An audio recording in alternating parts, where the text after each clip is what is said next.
నకిలీ ఏజెంట్ ద్వారా మోసపోయిన మహిళ కోనసీమ జిల్లా కలెక్టర్ మహేష్ కుమార్ చొరవతో సురక్షితంగా ఇండియాకొచ్చింది. నోడల్ అధికారి కె మాధవి మాట్లాడుతూ బొంతు సుహాసిని మస్కట్లో చిక్కుకుందని భారత విదేశీ రాయబార మంత్రిత్వ శాఖ సహకారంతో తిరిగి రప్పించే ఏర్పాటు చేపట్టి స్వదేశానికి సురక్షితంగా చేర్చడం జరిగిందన్నారు. నోడల్ అధికారి డిఆర్ఓ కె మాధవి, సమన్వయాధికారి జి రమేష్ తెలిపారు.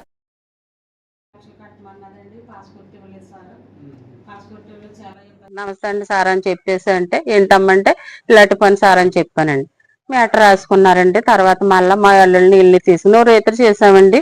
చేస్తే ఇటు అటు అనేసి గట్టిగా మాట్లాడిందండి ఆవిడ. ఇంకా బాబా పిల్లలు ఏదో అయిపోయింది బాబా, ఈవిడ ఏం చెప్పలేదు మనకు సమాధానం అని వాడు మా అల్లుళ్ళని తీసుకుని నేను కలెక్టర్ ఆఫీస్కి వెళ్ళండి కంప్లైంట్ ఇచ్చానండి.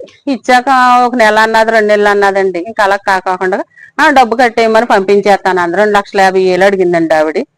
పిల్లదేమో 2 నెలల జీతం అక్కడ ఉందండి. అలా కాదని చెప్పి నాకే భయం వేసండి. 50,000 ఇచ్చిండే అక్కడికి 1,50,000 ఉందండి.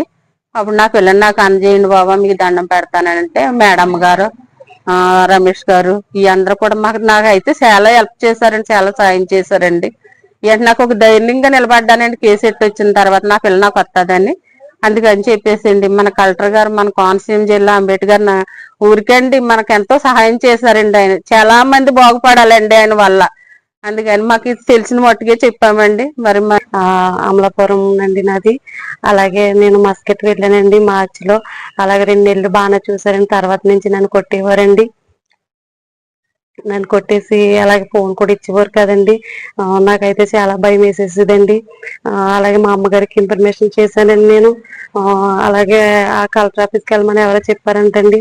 కలెక్టర్ ఆఫీస్ నుంచి మా అమ్మగారికి ఫోన్లు అయ్యి వస్తే నన్ను తీసుకెళ్ళినాము కూడా చాలా కంగారు పడి వాళ్ళు పాస్పోర్ట్ ఇవ్వలేదండి. చానాళ్ళు కూడా పాస్పోర్ట్ ఇవ్వకపోతే డబ్బులు కట్టారండి. డబ్బులు కట్టిన తర్వాత అలాగే పాస్పోర్ట్ ఇచ్చారండి. అలాగే నేను మొన్న ఆదివారం ఇంటికి వచ్చేసానండి.